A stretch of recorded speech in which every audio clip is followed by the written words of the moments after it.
Le chef de l'État, M. Patrice Talon, a présidé la séance du Conseil des ministres de ce mercredi 10 septembre 2025, dont voici les principales décisions. S'agissant des mesures normatives,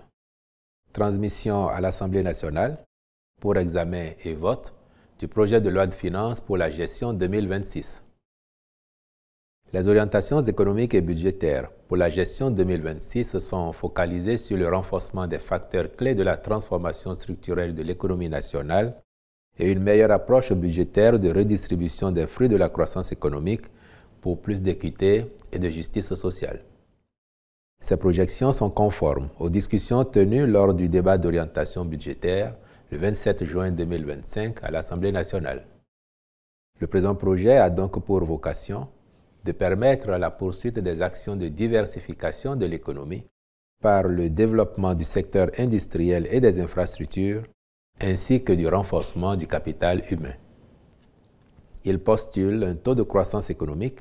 qui s'établirait à 7,5%, tiré notamment par un secteur agricole dynamique dont l'activité resterait robuste grâce aux initiatives de soutien à la mécanisation agricole,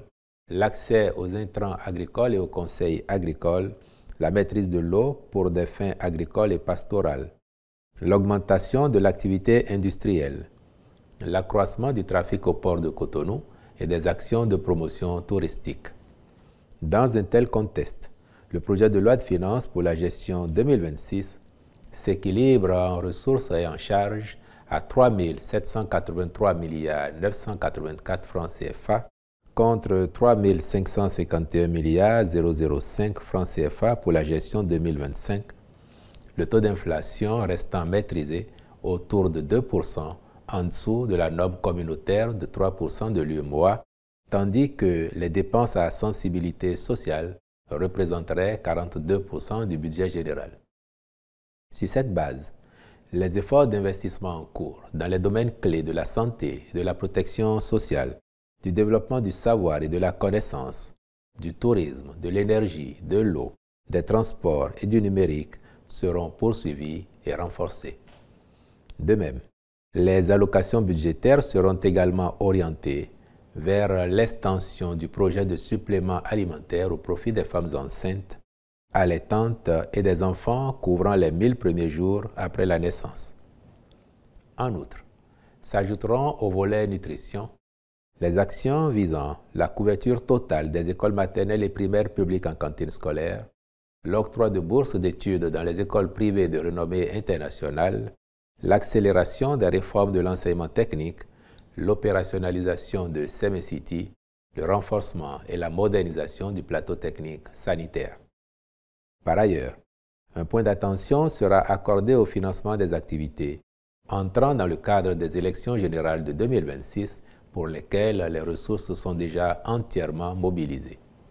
Enfin, le triennal 2026-2028 privilégiera en matière de sécurité l'installation des systèmes de vidéoprotection dans les grandes villes du pays et la forte dotation des forces de défense et de sécurité en engins et vecteurs performants.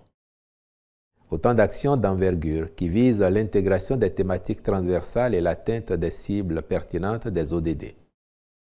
Le ministre de l'Économie et des Finances est instruit, en lien avec les autres ministres concernés, de présenter à l'Assemblée nationale ce projet et de suivre l'aboutissement de la procédure législative y relative. Au titre d'autres mesures normatives, ont été adoptés les décrets portant conditions et modalités d'application des sanctions administratives en matière d'aviation civile, approbation des statuts modifiés de l'Agence de promotion des investissements et des exportations et nomination des membres de son conseil d'administration. Au chapitre des communications, en point 1, agrément au Code des investissements. Sont éligibles au régime des investissements spécifiques les sociétés Ellipse Healthcare Bénin SAS pour son projet de construction et d'exploitation d'une clinique au quartier Les Cocotiers dans le 12e arrondissement de Cotonou. ICA Building Sarl en vue de la construction et de l'exploitation d'un complexe hôtelier 5 étoiles à Djomé-Hountin dans le même arrondissement. Par ailleurs, bénéficient du régime B les sociétés Winovo Sarl pour l'installation et l'exploitation d'une unité de recyclage de ferraille d'aluminium dans la zone industrielle de Semekpodji. Société des bitumes du Bénin SA pour son projet de transformation, de stockage et de distribution de bitume au port de Cotonou. La mise en œuvre de ces projets induira la création de plus de 600 emplois et impactera positivement les différents secteurs concernés. En point 2,